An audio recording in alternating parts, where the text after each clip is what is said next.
Hello, everyone, and welcome to the Chewy third quarter 2024 earnings call. My name is Emily, and I'll be coordinating your call today.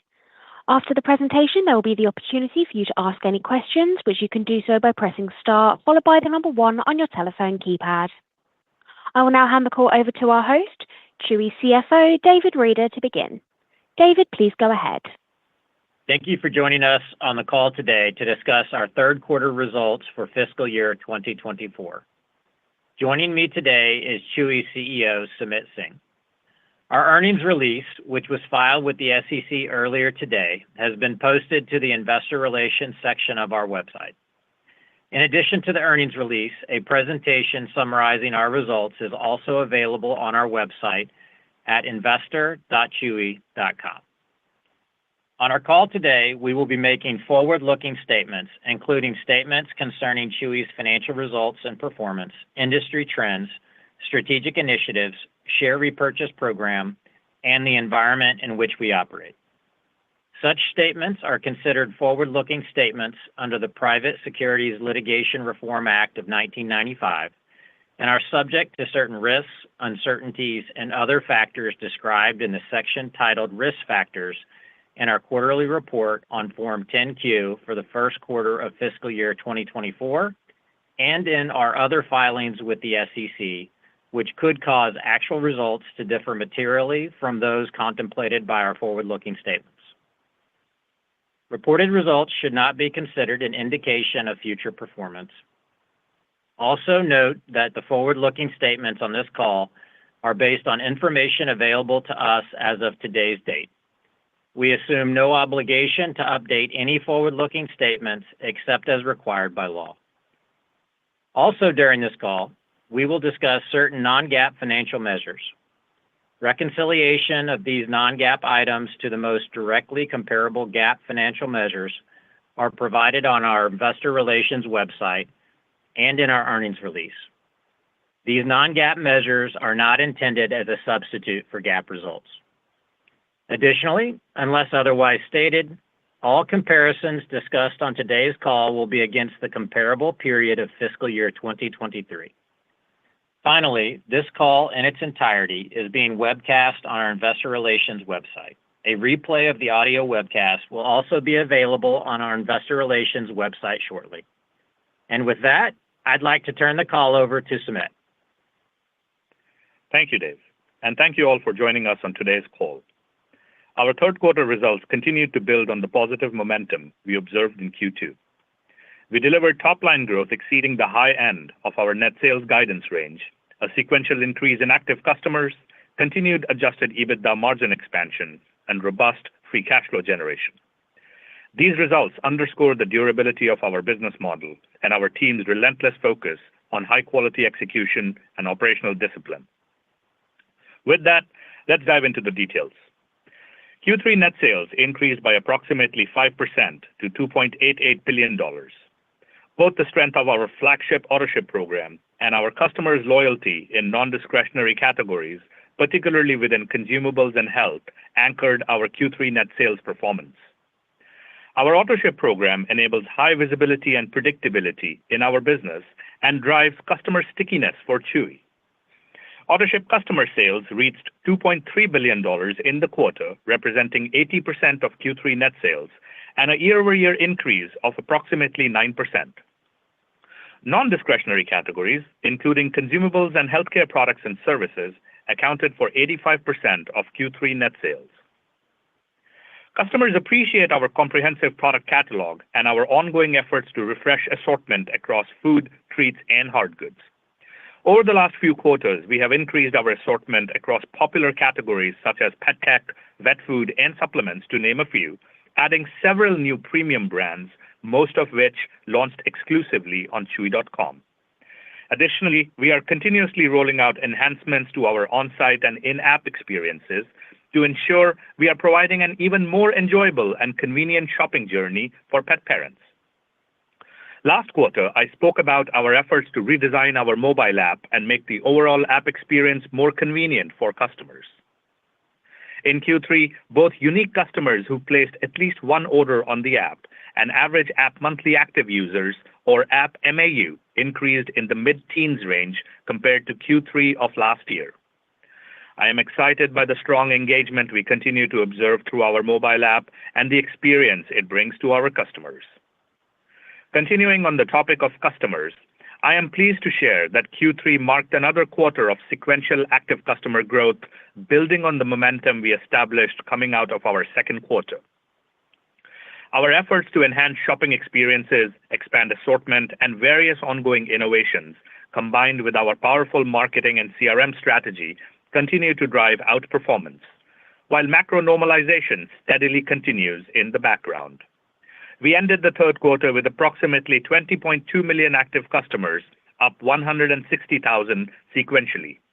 We now expect to end fiscal 2024 with active customers up modestly over last year, a trend which we expect to continue to strengthen in 2025. Turning to profitability, we generated $138 million of adjusted EBITDA in the quarter, representing a 4.8% margin and approximately 180 basis points of margin expansion year over year. Our Q3 adjusted EBITDA results reflect a continuation of our strong gross margin performance, a disciplined approach to cost management, and the ongoing benefits of fixed cost leverage as we scale. Our increasing profitability has enabled us to continue to return meaningful capital to shareholders, as reflected by the incremental $342 million we deployed to shareholders in the third quarter. Now, let me provide an update on some of Chewy's strategic initiatives and innovations. The sponsored ads business continues to perform well, and as expected, we remain on track to reach the low end of our previously stated long-term target range of 1% to 3% of net sales in fiscal 2024. We remain on track with our 1P technology migration and look forward to starting the new fiscal year fully converted to our 1P software platform. Moving to Chewy's healthcare offerings, I am proud of the progress our team has made this year across healthcare products and services, especially Chewy Vet Care, or CVC. With the launch of Chewy Vet Care clinics earlier this year, we not only unlocked the $25 billion vet services TAM opportunity, but we are also observing compelling complementarities across the entire Chewy ecosystem. We have 6 clinics open today and expect to reach the high end of our previously stated target range of 4 to 8 clinic openings in 2024 later this fiscal year. Performance across our clinic footprint is promising, and I'm happy to share that the early signs of success we spoke about last quarter have continued through Q3.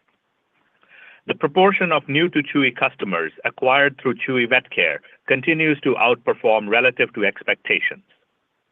Additionally, broader ecosystem benefits, including cross-category shopping and post-clinic visit purchases on Chewy.com, have strengthened since last quarter, indicating that our ability to seamlessly connect care with commerce is resonating with pet parents. I would also like to take a moment to talk about Chewy Plus, our paid membership program. Recall that we launched Chewy Plus in summer 2024 to a representative sample of customers. Since launching the program, we have been carefully studying the shopping behavior of Chewy Plus members and are tracking several key indicators of success, including the program's potential to accelerate wallet share consolidation and drive stronger cross-category engagement. Based on the data we have analyzed over the last several months, we are seeing that Chewy Plus members consistently place more orders, have higher cross-category penetration, and greater mobile app engagement relative to non-Chewy Plus customers. Furthermore, we are seeing higher auto-ship adoption rates from this early cohort of customers, signaling a potentially compelling flywheel effect of the Chewy Plus program. While contribution to the overall enterprise remains immaterial, we are encouraged by these early results and look forward to introducing the program to our broader base of customers. Touching on Canada, where we completed a full year of operations in Q3. The Canadian business, while still relatively small and immaterial to the overall scale of Chewy, continues to improve across key metrics, including auto-ship penetration, net sales growth, and profitability. Additionally, we remain focused on strengthening brand awareness in Canada and are excited by the brand partnership we recently signed with the Toronto Maple Leafs hockey team. We believe Chewy's passion for pets perfectly aligns with Torontonians' passion for the Maple Leafs, and we are bringing this to life with dynamic advertising and interactive fan moments during games at Scotiabank Arena. Lastly, I would like to acknowledge a notable milestone for Chewy with our recent inclusion in the S&P 400 index as of November 6th. We view our inclusion in this index as an endorsement of our performance, our enduring business, and our compelling growth opportunities ahead. In closing, I would like to thank all of our dedicated Chewy team members for their hard work and strong execution in the third quarter. We are now focused on executing through our final quarter of 2024 and are excited about the customer engagement we have seen thus far through this holiday season and look forward to ending fiscal year 2024 on a high note. With that, I will turn the call over to Dave. Thank you, Sumit. Third quarter net sales grew 4.8% year over year to $2.88 billion, exceeding the high end of the guidance range we provided last quarter. The pricing, promotion, and discount environment remained stable throughout the quarter. As such, year-over-year revenue growth was primarily driven by active customer growth and cross-category product penetration, resulting in continued customer wallet share gain. We ended the quarter with 20.2 million active customers, reflecting a sequential net increase of approximately 160,000 customers. Gross additions exceeded pre-COVID levels, and gross churn improved year over year. Within gross additions, both new customers and reactivations grew year over year in the quarter. We are encouraged by the positive momentum in active customers and expect these trends to continue through the balance of the year. Against the backdrop of a modestly improving pet industry and strong Chewy-specific execution, we now expect to end fiscal year 2024 with modest year-over-year active customer growth. Third quarter auto-ship customer sales increased by 8.7% to $2.3 billion, outpacing total net sales growth in the quarter by approximately 390 basis points. Auto-ship customer sales as a percentage of total net sales increased by 290 basis points to 80%, a new company record. Additionally, we continued to grow share of wallet with Q3 net sales per active customer, or NSPAC, reaching $567. Moving to profitability, we reported third quarter gross margin of 29.3%, representing 80 basis points of margin expansion year over year. Our growing sponsored ads business was the largest driver of gross margin improvement in the quarter, followed by product mix shift into premium categories, including consumables and pharmacy.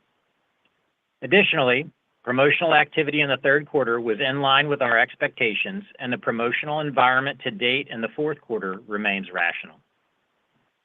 Shifting to operating expenses, please note that my discussion of SG&A excludes share-based compensation expense and related taxes. Third quarter SG&A totaled $546 million, or 19% of net sales, representing 90 basis points of improvement on a year-over-year basis. SG&A leverage was primarily driven by continued discipline and efficiency with respect to corporate payroll, fulfillment, and other at-scale efficiency benefits. Third quarter advertising and marketing expense was $191.8 million, or 6.7% of net sales. I would note that we expect advertising and marketing expense to come in at the high end of our previously stated range of 6 to 7% of net sales for the full year. This is primarily due to the timing of certain marketing campaigns in Q4. Third quarter adjusted net income was $84.9 million, representing a 34% increase year over year.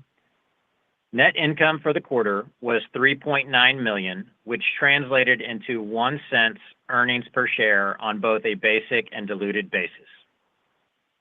Finally, we reported adjusted EBITDA of $138.2 million, representing a 4.8% adjusted EBITDA margin and 180 basis points of year-over-year margin expansion driven by the improvements in gross margin and SG&A described earlier.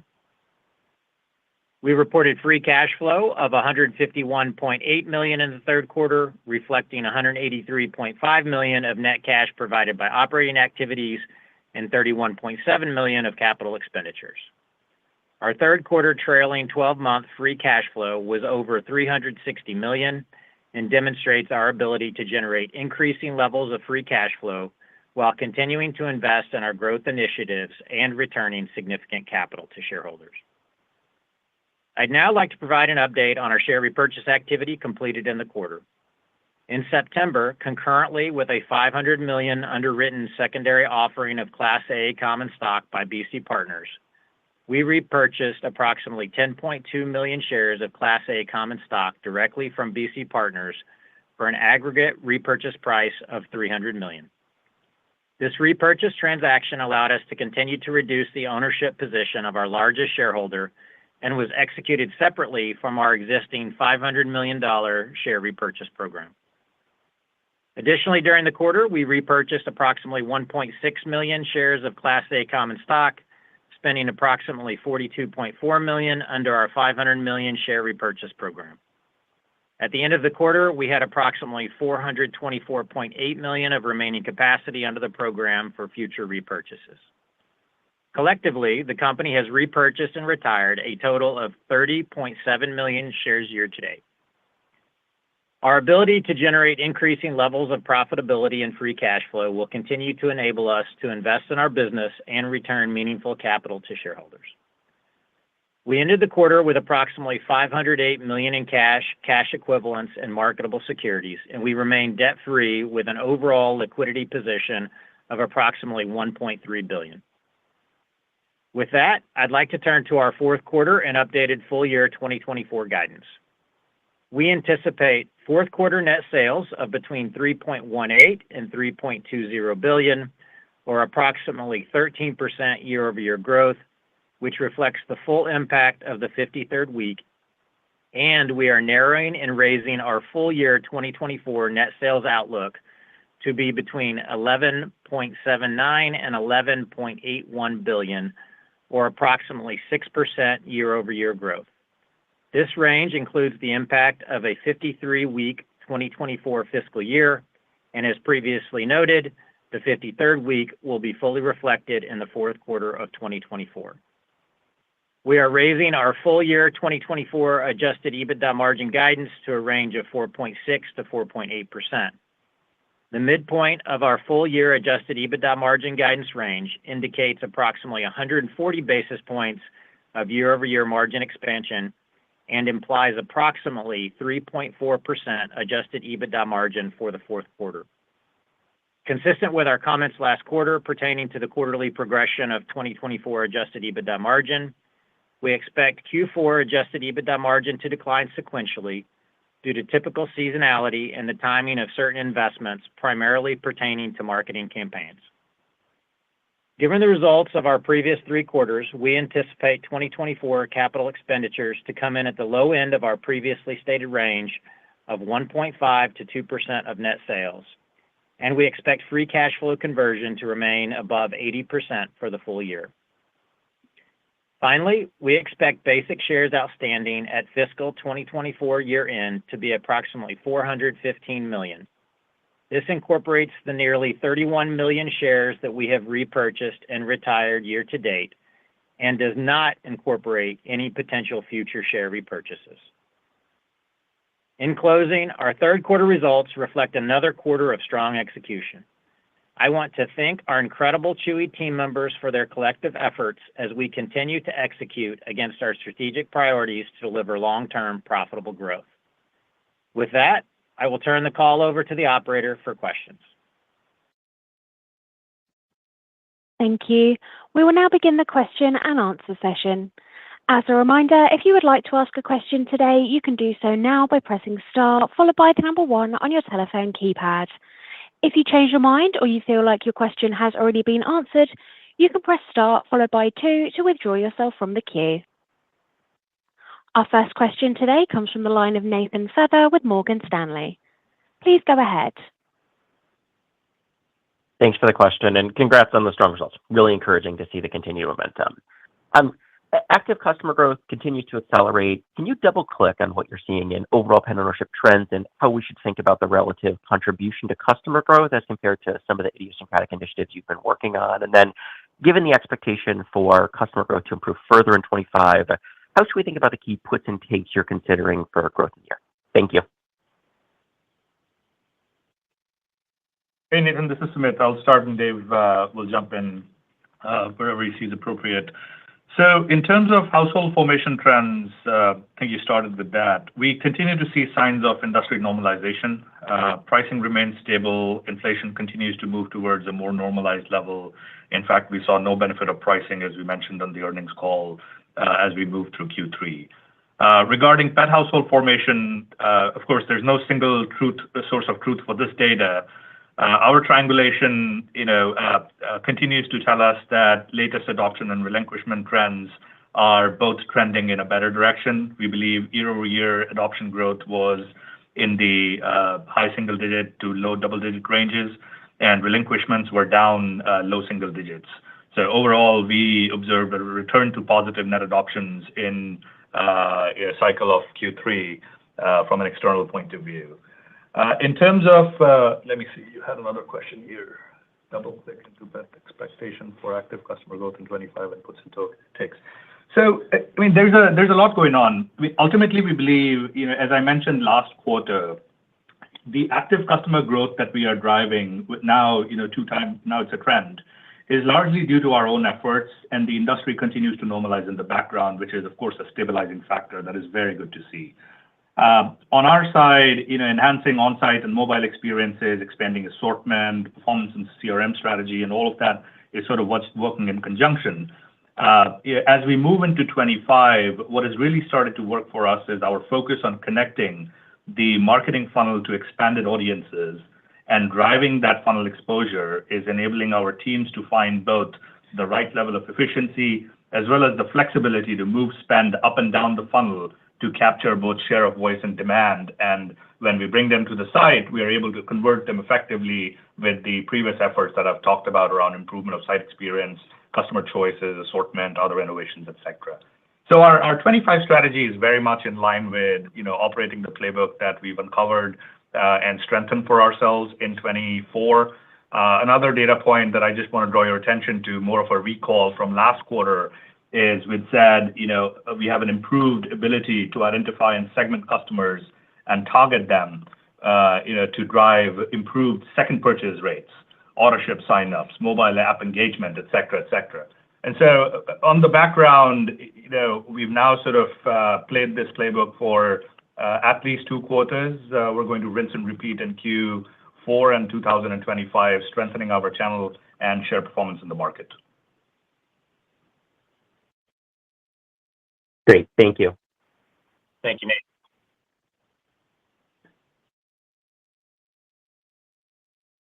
The next question comes from Curtis Nagle with Bank of America Merrill Lynch. Curtis, please go ahead.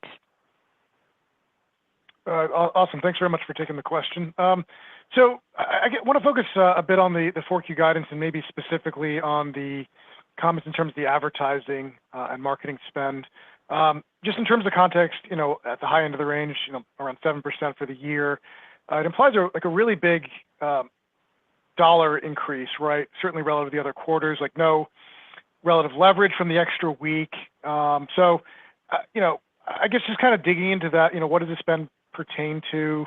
Looks to me it's like implied like $40 to $50 million year over year. Is that correct? And, are there specific, products or customers you're targeting? Is it one time? Just, kind of dig into that and kind of how we should specifically, think about that increase, and whether it's applying some conservatism or not. Good morning, and thanks for the question. I'll take this one, and then Sumit, if you want to build upon any of it, let me know. I'll build upon Sumit's comments about active customers. So in the third quarter, when you think about the elements that go into gross additions, you've got new customers added, you've got reactivations, and then of course you have churn. And we actually saw improvement across all 3 of those metrics in the third quarter on a year-over-year basis. And so we're entering the fourth quarter with some momentum on the activities that we're driving across those three elements I mentioned. We're entering the fourth quarter with the continuation of what we believe is a normalizing industry, as we previously referenced, with moderating inflation, as well as the shelter data that we've mentioned previously as well, which has continued in the third quarter. So with that momentum going into the fourth quarter, there's a couple of elements to consider.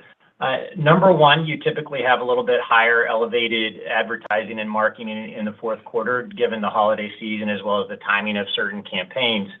And then building on that, we see an opportunity in the industry in the fourth quarter where we believe that we want to invest and lean into the fourth quarter such that we can continue to build on what we believe is some improvement in the industry, and then continue that, of course, into 2025. So, net, you take a step back, you think about what we've told you for the year in terms of our guidance, active customer growth, flat to down in the first half, flat to up in the second half, ending flat. We've moved up that guidance.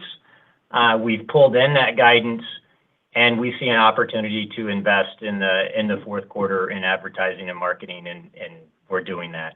For the full year, we'll be at the high end of the 6 to 7% range.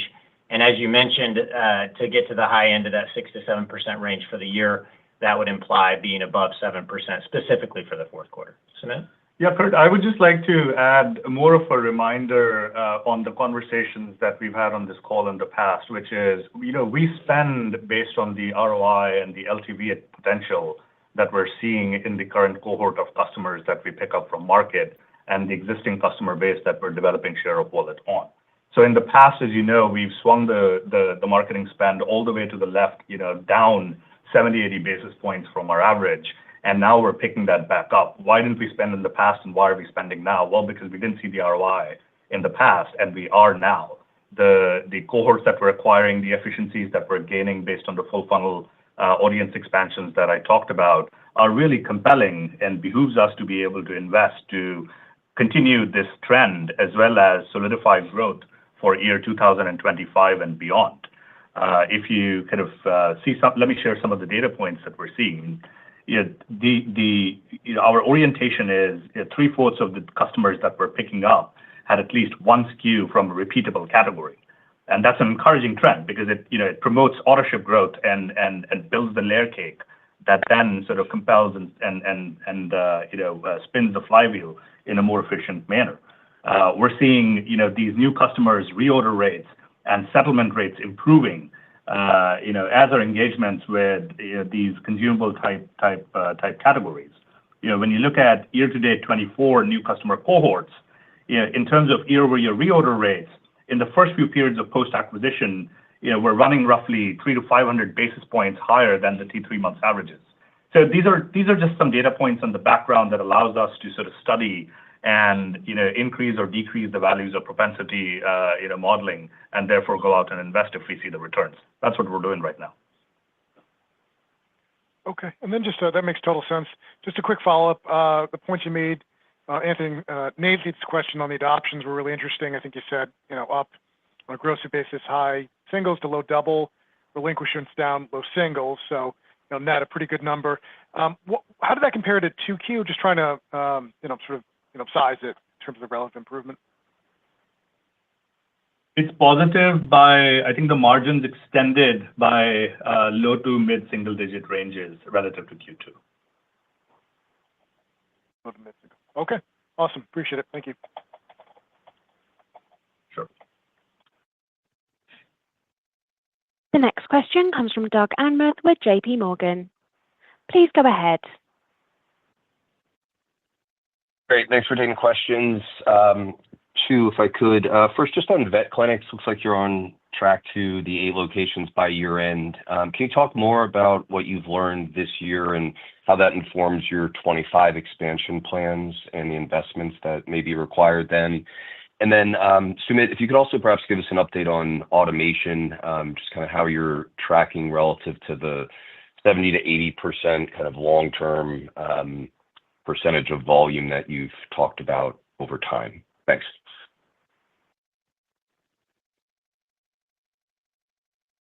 can take first. I'll take second. Yeah. So with respect to the vet clinics, as we talked about, we were planning to roll out 4 to 8 vet clinics this year. We're going to be at the high end of that range. The positive trends that we've seen on vet clinics have continued. Some of those positive metrics has been, the operational utilization of those clinics.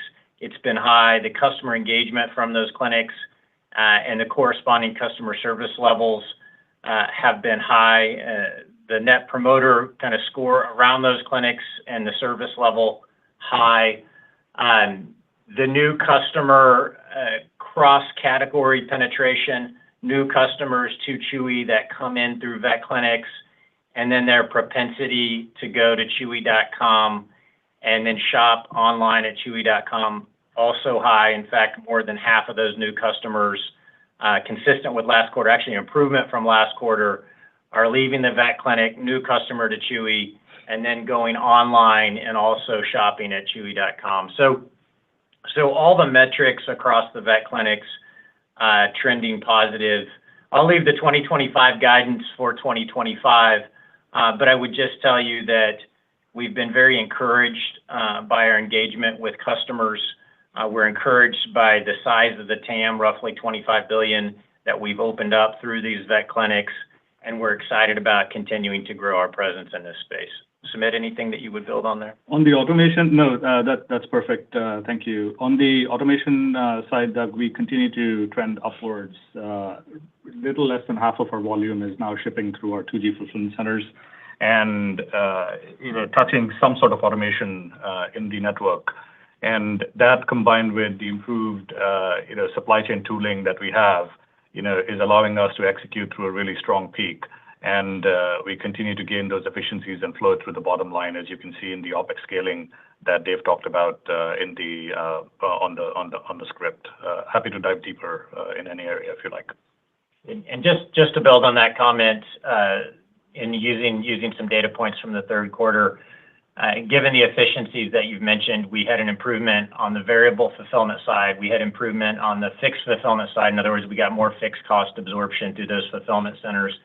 And orders every quarter this year, year over year, so Q1, Q2, Q3 on a year over year basis, orders are up across all those quarters and in total year to date. In fact, we had our highest order period during this most recent peak holiday peak cycle over the last week or so. And so the team is executing very well, and the automation that's been referenced here is a big contributor to that, both in terms of output as well as efficiency and productivity. Did you have a follow-up, Doug? That's great. Thank you both. Appreciate it. No, all good. Thank you. Thanks. The next question comes from David Bellinger with Mizuho. David, please go ahead. Hey, good morning. Thanks for the question. First one, I wanted to revisit the app, which I think you mentioned last quarter was around 20% of revenues. Is there any update on how quickly that percentage could ramp up? How fast can we get to 30 or 40%? And then secondly, is how should we think about the P&L impact of that? Can you simply bypass marketing spend and sort of get more leverage on the ad expense line by getting more volumes through your app? David, so this is a priority for us, and we are essentially ramping up our efforts very quickly to be able to push this volume. I would, consider this not a few quarters of effort, but perhaps a couple of years of efforts to get to sort of market standard rates of, above 40-45% of our, so doubling kind of the volume that is moving through the app. But the progress that we are making on a quarter-over-quarter basis is something that we like. And of course, yes, we like it for the fact that it's a closed-loop ecosystem. It allows us to collect 1P data, market on a 1P basis, take advantage of the direct traffic, stay in touch with customers, who are really more engaged, and capitalize on the trends that we see in the app, which are highly encouraging from an overall conversion of revenue into profitability point of view. For example, Autoship engagement rates are higher in the app, AOVs are higher in the app, retention rates in apps are several hundred basis points higher than customers who engage with us over the web or desktop. the cross-category attach rate that we see go through the app is higher. So all in all, it's just not only a more productive experience, it's also a more enjoyable and personalized experience that allows us to build a quality of relationship that we believe will be even stronger alongside the P&L benefits that come with it. We'll size the benefits out as we move through 2025. So I'm taking that question to note, and we'll come back in 2025 and size it up. All right, perfect. We'll come back on that one. And then just a follow-up, in your 10Q filing, it looked like there was some new language around a project on the finance IT side, not meaningful from a capital investment perspective, but can you elaborate on the SG&A portion? How much will that detract in 2025? And are there any deficiencies within the system that this is correcting? No, there are no deficiencies in the system that this is correcting. This is new capability for us. So I think you should think about this as the migration of some of our planning engines to a more comprehensive online suite. And by being able to do that, which at no material impact really to the P&L, by being able to do that, we're able to get more granularity with respect to all of our operations. And we're also going to be able to apply some AI to those same operations to get some automated intelligence and reporting out of the system in a more comprehensive way. Perfect. Thank you both. Thanks, David. The next question comes from Steven Zaccone with Citigroup. Steven, please go ahead. Great. Good morning. Thanks very much for taking my question. First question I had was just on pricing. Sumit, you said there was no benefit from pricing in the third quarter. How do you see that playing out in 4Q? And then any preliminary views on 2025? It seems like the industry overall has been flattish for some time. So your thoughts on maybe what looks like next year would be helpful. So, hi, Steve. This is David. I'll take this one, and then Sumit, if you want to build on it, chime in. With respect to pricing in third quarter, really no material benefit nor detriment in the third quarter with respect to pricing. We had goodness on the gross margin line, largely driven by sponsored ads and product mix. And then, of course, that flowed all the way through the P&L, ultimately to give us a pretty sizable EBITDA beat for the quarter on a year-over-year basis, roughly half driven by gross margin and half driven by leverage through the remainder of the P&L. But really no impact either way from pricing. With respect to fourth quarter, you typically do have some pricing and discounting in the fourth quarter related to the holiday season. We fully bake that into our guidance for the fourth quarter. But again, no material kind of impact from inflation nor deflation, which the inflation pieces obviously we had seen in prior years and in prior periods, but really no meaningful impact. Really throughout 2024, we had a little bit in the first quarter, second quarter it moderated significantly, third quarter relatively non-existent, fourth quarter expecting the same. Other than the traditional seasonality. And that's how we're kind of expecting rolling into 2025. We're expecting those trends to largely continue. Yeah, the overall environment, Stephen, the market remains very rational with, of course, some seasonal spikes that you would expect as we played through the Cyber Week last week, which was a very good week for us. Yeah, if you remember our comments from the beginning of this year, the composition of revenue has shifted from part pricing, part unit growth or structural growth coming into Q1 of this year to much more weighted towards structural growth as we exit this year.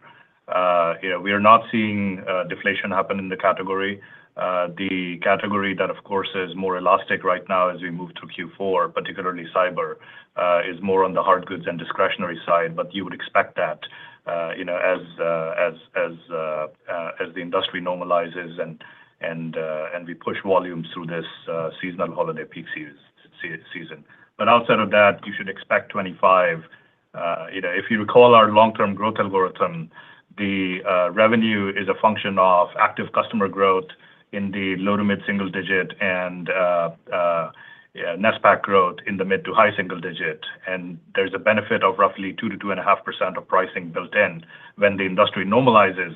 And that long-term growth algorithm we expect will come true as the industry continues to normalize and we move out of 24 into 25 and 26. Okay, that's very helpful. The follow-up I had is just in the context of raising the customer count outlook and then the commentary about that strengthening in 2025. How much of that is driven by the industry data points getting a little bit better, like you mentioned, pet adoptions, versus your own idiosyncratic efforts, talking about marketing and stuff of that nature? Yeah, it's hard to put a ratio on it, but we believe a majority of this change that we have seen is driven by internal efforts. And so we are bullish, that we should get an incremental tailwind, when the industry fully normalizes. Currently, we are not taking that into account because we'd like that to sit on top. And so presently our comments around, us growing active customer is on the back of efforts that we are internally driving and seeing success with. Very helpful. Thanks for the questions.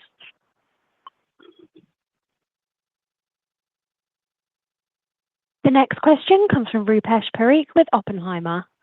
Please go ahead.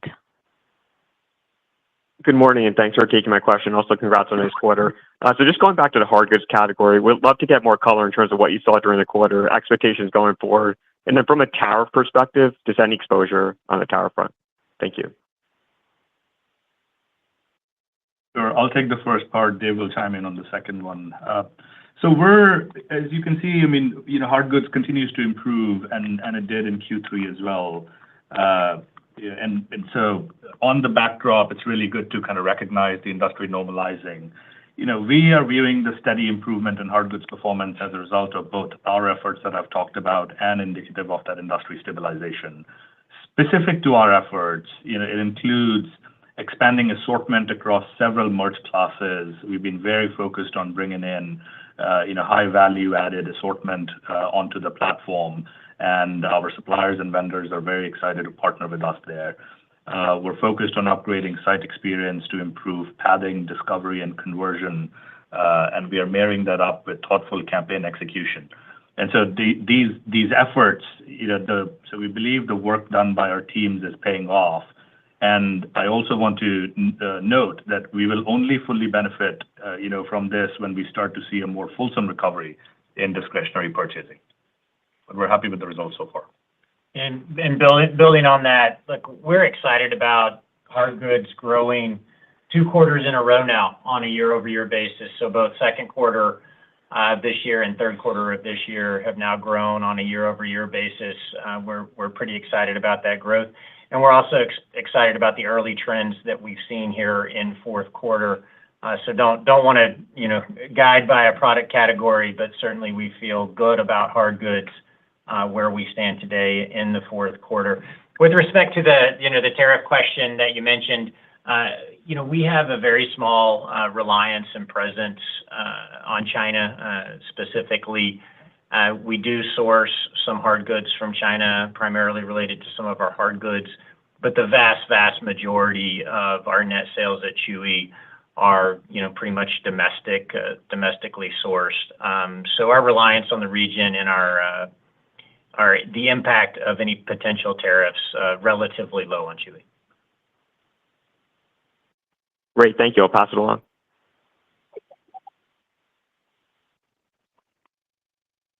The next question comes from Mark Mahaney with Evercore ISI.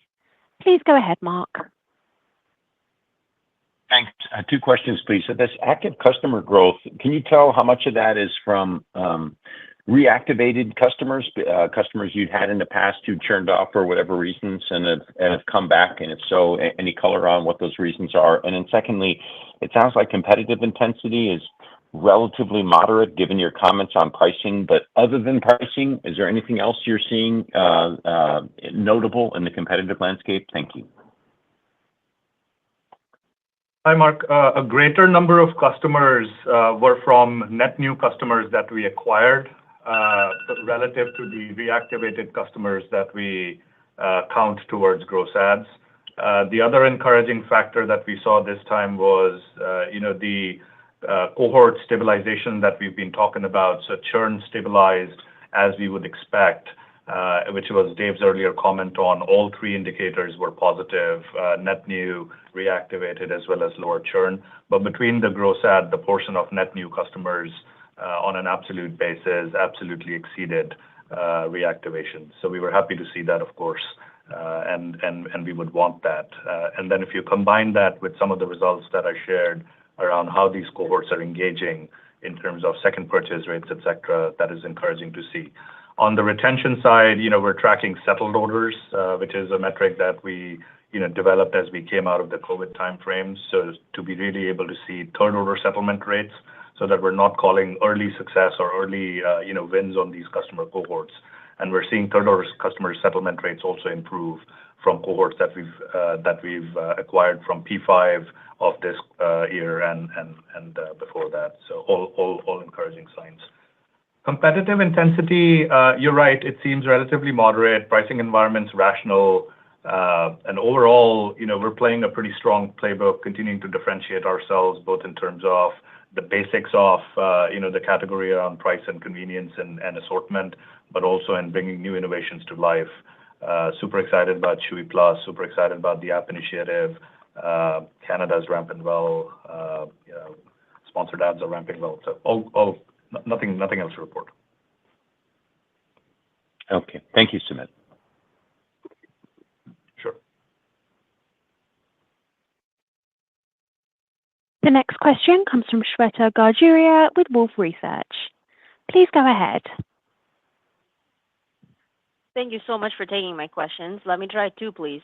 One is, could you please talk to some of the marketing channels that are working really well for you, were a positive surprise, or have been a positive surprise for you over the past couple of quarters as you lean into different channels and seeing better returns? That's one. And then second is, could you please talk about trends you saw quarter to date, so through October, November, December, and how the trend did versus your internal expectations? Thanks a lot. Sure. So I won't fully satisfy your curiosity on specific marketing channels working for us. I would reorient us back to the comment I made at the start of the call, which if you were trying to draw, hey, what's different, I would focus on the comment around really connecting the marketing funnel to expanded audiences and driving that full funnel exposure. That has been the most significant change that we've made over the last few quarters.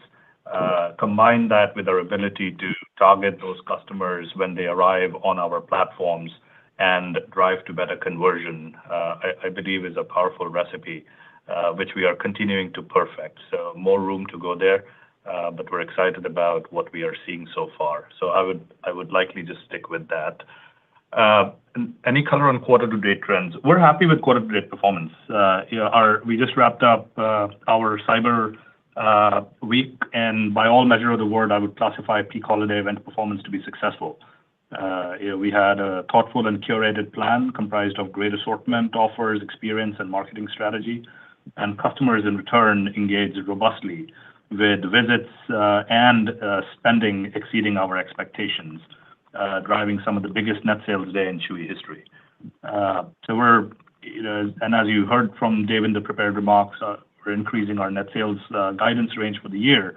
And while we did not specifically call out the last few weeks that we've played through, this increase is a result of the strengths that we are currently seeing in the engine.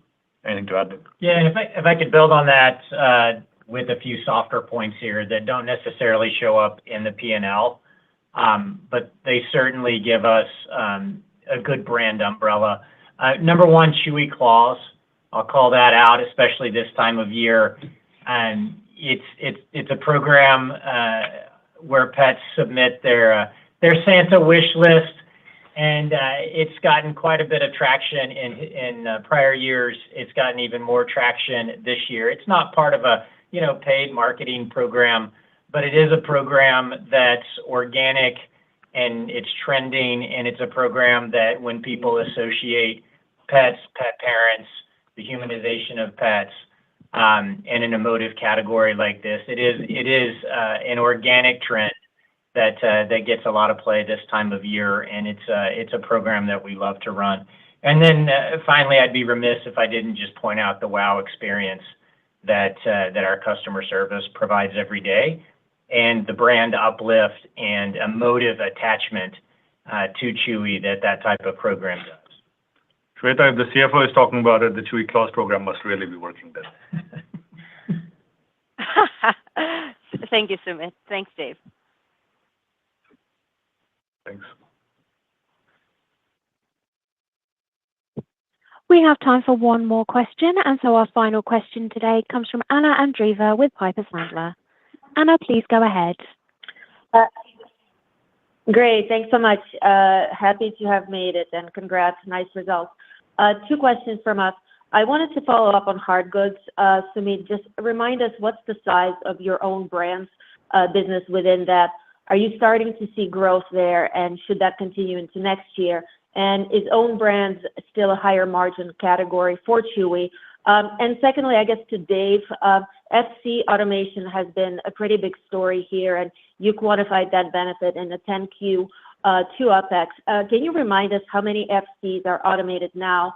What's the benefit and OpEx savings you see per FC, and how many do you still have to automate ahead into 25 or beyond? Thank you so much. Sure. Let me start perhaps with hard goods. Again, if you go into the 10Q, you'll see that we report on hard goods, as I mentioned earlier, after several kind of quarters where we had experienced decline in the past.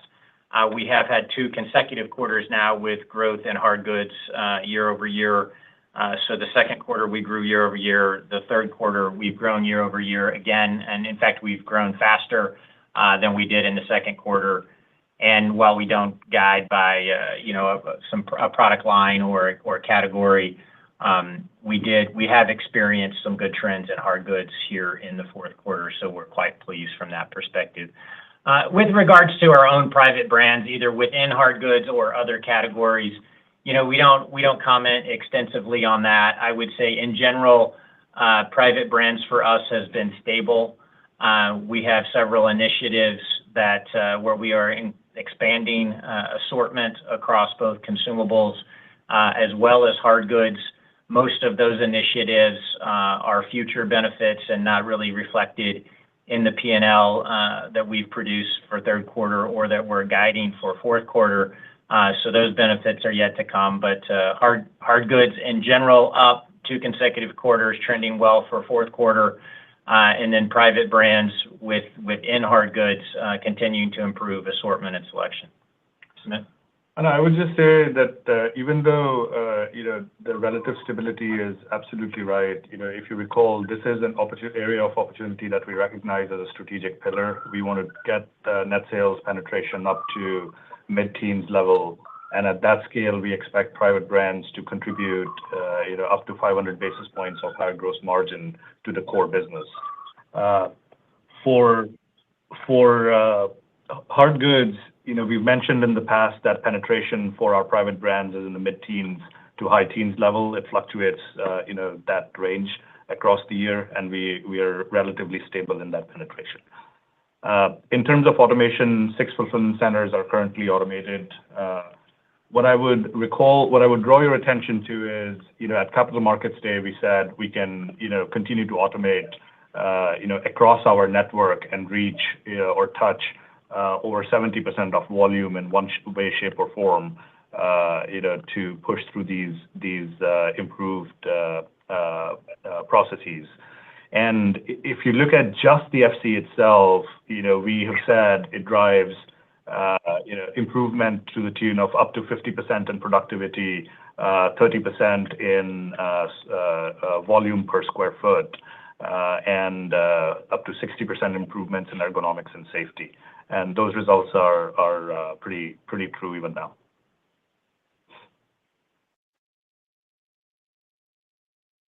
Those are all the questions we have time for today, and so this concludes today's call.